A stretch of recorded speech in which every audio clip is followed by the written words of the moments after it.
Ya ada, kita ada pengalaman yang bila berhutang kita minta memang susah. So kita punya solution dia, cara dia minta je hari-hari, WhatsApp hari-hari, telefon hari-hari tanpa dia fed up. Jumpa dia minta je, tak payah malu-malu. So certain orang kalau hutang malulah, segan dan nak minta, tak boleh. Kalau saya terus direct pergi minta sampai dapat.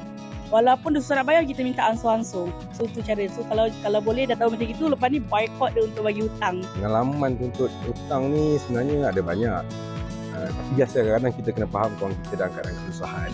Jadi kita cuba bantu dia lah. Tapi sometimes ada orang dia ambil kesempatan atas kebaikan kita tu. Jadi sebagai orang Islam kadang kita baik halalkan je. Kalau tak banyak lah. Kalau banyak tu kita try lah.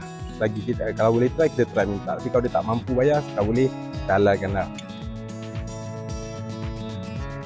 Dia terpulang kepada individu itu sendiri. Dia punya pribadi dia macam mana kan. Kalau macam dia faham agama, dia akan tahulah hutang tu mesti kena bayar. Tapi bila berhadapan dengan orang susah nak bayar hutang ni, memang kita tak boleh nak buat apa. Sebab benda tu mungkin dah menjadi habit dia kan, tabiat dia.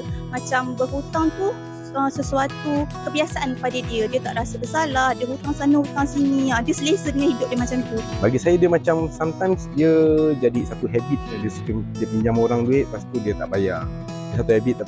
Tapi kalau orang tu dia betul-betul dia nak pinjam pasal masalah kewangan ke apa, kalau orang tu dia mampu, dia akan bayar selalunya.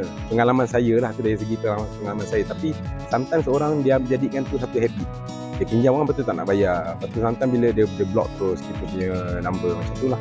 Okay, biasa kalau yang jenis suka pinjam hutang kan, dia nak liat bayar, dia jenis kategori dah terbiasa, dah jadi habit. Dia dah biasa tutup lubang, gali lubang, tutup lubang, gali lubang. Ada jenis pinjam memang tak nak bayar pun. Niat dia memang tak nak bayar. Kalau kita pinjam nak bayar, kita akan bayar walaupun ansur-ansur. Dia jenis pinjam, buat dang, lihat, itu orang confirm memang tak nak bayar ni. Semua orang ada masalah hutang lah. Sama. Pening lah. Okey, saya suka akak yang last tu tadi. Dia kata dia tutup lubang, dia gali lubang sebab dah jadi kebiasaan. Tapi yang sebelum tu mengatakan yang kalau orang mampu dia akan bayar balik hutang. Tak semua. Saya rasa ada yang mampu tapi dia macam dah terlalu selesa. Tak apalah, dia tak tanya, tak payahlah bayar. Kan? Ini adalah kata satu mentaliti ataupun ini boleh juga dikaitkan dengan disiplin dalam kehidupan kita. Tak apa, anda jangan kata runsing. Kita ada dua tetamu kita di studio hari ini akan menyelesaikan masalah anda. Betul ke dia menyelesaikan dengan bayar dari sudut keadilan dan juga dari sudut Islamnya. Kita akan kongsikan berkenaan dengan bagaimana sebenarnya kita nak tuntut hutang kita ni. Kita bersama dengan Puan Nur Zabita Muhammad Nur selaku Peguam Bela dan juga Peguam Cara. Apa khabar Puan? Alhamdulillah. Pertama kali ya? Ya, bersama dengan awak. Bersama dengan Fatin pertama kali lah dengan cerita ni. Okey. Kita dah bersama juga dengan pendakwa bebas yang tidak asing lagi bersama dengan wanita hari ini. Kita bersama dengan Ustaz Jazan Abdullah. Sihat Ustaz? Alhamdulillah, syukur sihat. Tadi saya kata Ustaz dah best friend saya dah. Best friend WHI lah. Best friend anda di rumah juga. Okey, baik. Tadi katanya mereka berdua akan bantu menyelesaikan masalah dengan memberikan nasihat tetapi bukan dengan membayar hutang. Tidak. Okey, baik. Kita nak mulakan dengan bertanya kepada Puan Zabita dahulu. Bila bercakap mengenai hutang, biasanya kita kaitkannya dengan wang, betul? Tapi adakah hutang ni material juga, barangan juga boleh kita katakan hutang? Dia kalau barangan, contohlah kita buat kita pinjam kereta kawan. Bila kata ada barang atau dari segi wang, maka kita kena pulangkan balik. Jadi konsep hutang tu macam mana pun kena bayar. Dan tapi saya nak ingatkan satu perkara lah. Bila isu hutang ni timbul, apabila kadang-kadang kita tak ada pembuktian.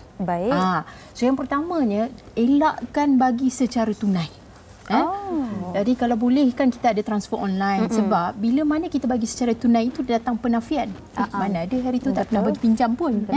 Dan seterusnya kalau boleh pastikan secara bertulis. Kadang-kadang orang tanya kalau saya bukan peguam boleh tak saya nak buat pinjaman, maknanya perjanjian lah.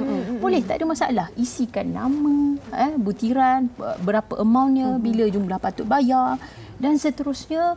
Kalaulah tak ada juga, kadang-kadang kawan tu mungkin nak cepat, kita pun tak nak bagi dalam 3,000, 5,000 contoh misalnya.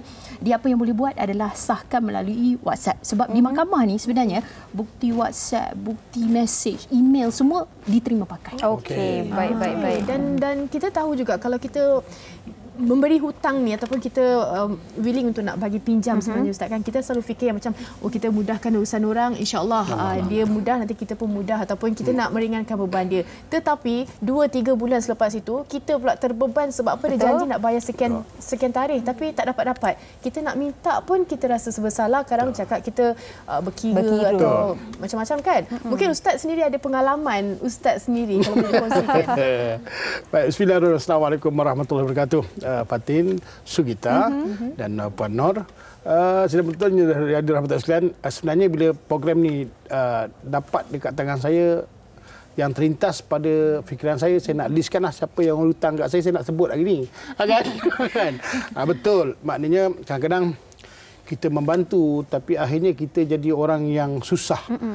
Susah tu bukan apa, sebab kita kadang-kadang kita bantu tu kita ambil pinjam hak orang lain, lepas tu kita nak bantu dia, akhirnya kita yang jadi tanggungan. Baik, bila sebut baik kata hutang ni, sebenarnya ada beberapa perkara. Pertama, persoalan kita sekarang, kenapa dia tak nak bayar hutang? Susah sangat bayar hutang. Betul nak cakap macam mana? Yang pertama sebenarnya kalau kita tengok, kalau seorang tu kita bagi hutang, dia belum mampu bayar hutang, tak apa.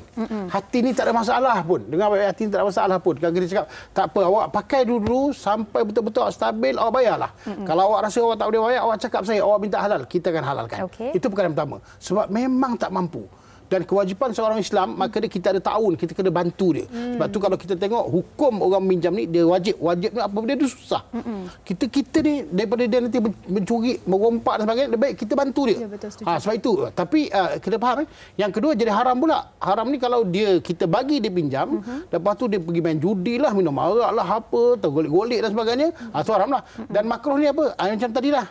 Suka-suka kita bagi dia pinjam duit, rupa dia beli iPhone. Kita pakai public phone lagi, dia pakai iPhone dah. Contoh kan. Okey, pertama kalau dia susah, okey, orang tak berhutang. Yang kedua apa? Memang niat tak nak bayar. Ni muka ni memang muka kau memberi aku problem sebenarnya. Nampak masalah ni. Nampak okey.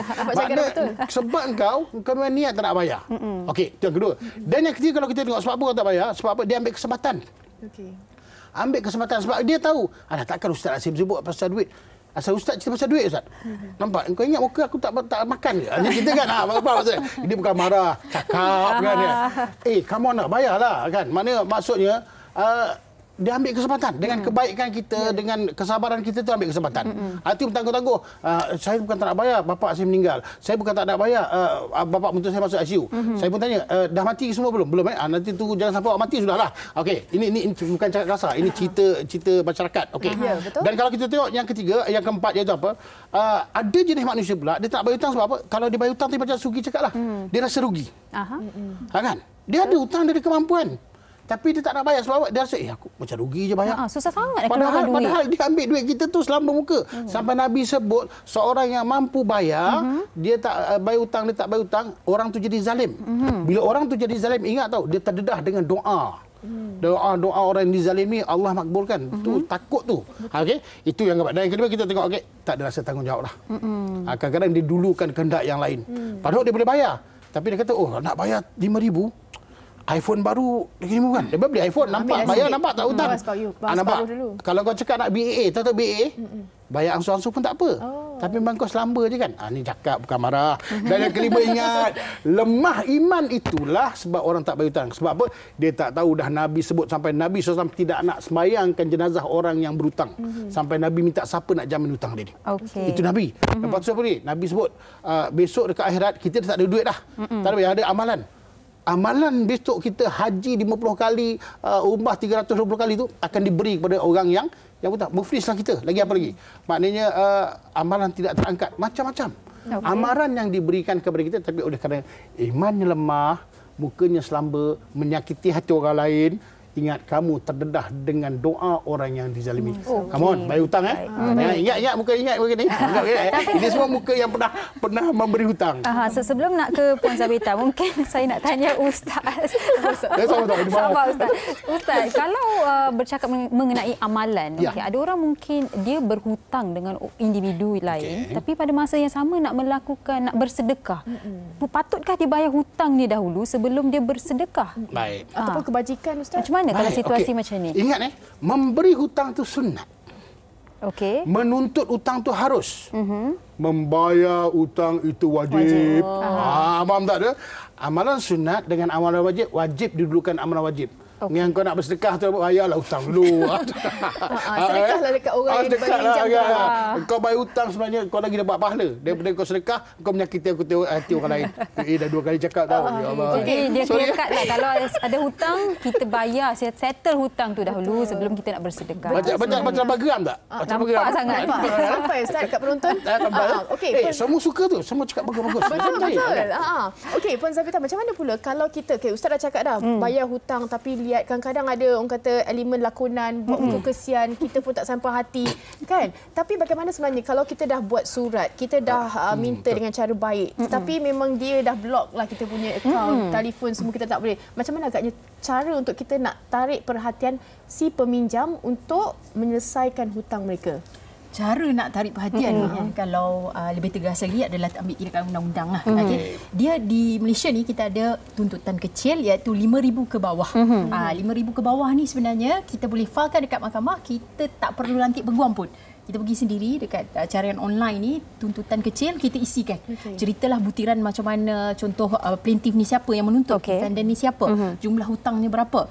Dan ada kes yang saya pernah hadir dekat mahkamah ni, tuntutan kecil, dia bawa sendiri dan hakim arahkan untuk bayar 4,000 cash. Dan dia keluarkan duit, dia kira. Dan dibayar. Masa tu juga dia bayar. Jadi dalam keadaan macam ni, usaha bila kita buat, tanpa melibatkan kos yang banyak pun sebenarnya tuntutan kecil 5,000 ke bawah. Tetapi ada juga orang yang bagi pinjam. Kadang saya heran juga. Bagi pinjam sampai 50,000, 80,000. Perjanjian tak ada. Tetapi di Malaysia ni jangan risau. Sebenarnya perjanjian tu tak semestinya secara bertulis. Dia dari segi perbuatan pun boleh, dari segi lisan pun boleh. Sebab tu lisan ni kadang-kadang apakah bukti yang nak support kita punya lisan ni? Itu yang datang WhatsApp tu. Contoh, brother bila nak bayar duit saya ni, dia kata nanti sabar. Nanti sabar tu maknanya pengakuan. Cepat-cepat ni kita screenshot dan kita bawa bukti tu ke mahkamah. Kita lantik peguam untuk tuntut. Jadi kena pastikanlah. Dan satu perkara lagi saya nak sentuh Ustaz cakap tu. Saya tertarik dari segi macam kadang orang meninggal dunia. Bila orang meninggal dunia, biasa kita buat pengumuman. Kita kata arwah ni ada berhutang, kan? Siapa-siapa yang berhutang dengan maknanya dia berhutang dengan orang tu, sila datang ke depan. Tapi malangnya ramai ahli keluarga ni dia tak bayar yang hutang tu. Apa yang mereka fokuskan adalah mereka bahagi sesama mereka. Tapi kena ingat segala liability dari segi dosa pahala tu dibawa oleh arwah tadi. Ini sangat penting.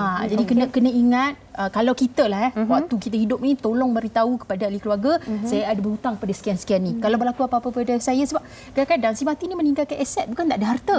Tapi sayangnya ahli keluarga tu dia tak boleh urus dengan betul. Okey, faham. Dan ini perkongsian di Facebook oleh Elvian Toining. Katanya saya sekarang susah nak percaya orang sebab pernah orang berhutang setahun tak bayar-bayar. Nak habis tahun 2022 baru nak bayar. So di sini agak trauma. Juga bila baca perkataan nak pinjam duit boleh, dia dah macam tak nak macam tu.